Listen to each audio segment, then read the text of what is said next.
চলো আজ তোমাদের সাথে খুব সুন্দর একটা নেল আর্ট শেয়ার করি।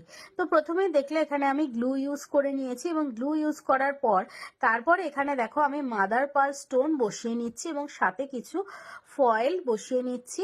এবং দেখো এখানে ফয়েল বসানোর পরে ভালো মতন কিন্তু আমি স্টিক দিয়ে বসিয়ে নিচ্ছি। এবং তোমাদের মাথায় রাখতে হবে এই আর্টটা করতে গেলে অবশ্যই ক্লিয়ার টিপসে বেশি ভালো আসে ফিনিশিংটা। দেখো, এবং আমি দুটো হাতেই কিন্তু সেম ভাবে বসিয়ে নিচ্ছি মাদার পার্লস গুলোকে। গ্লু এর সাথেও বসাতে পারো, তোমরা চাইলে বিল্ডার জেল দিয়েও বসাতে পারো। দুটো নখে সমানভাবে দেখো প্রপার ভাবে বসিয়ে নেওয়ার পর তারপরে ওপর দিয়ে কিন্তু এখানে আমি বিল্ডার জেল অ্যাপ্লাই করে নিয়েছি।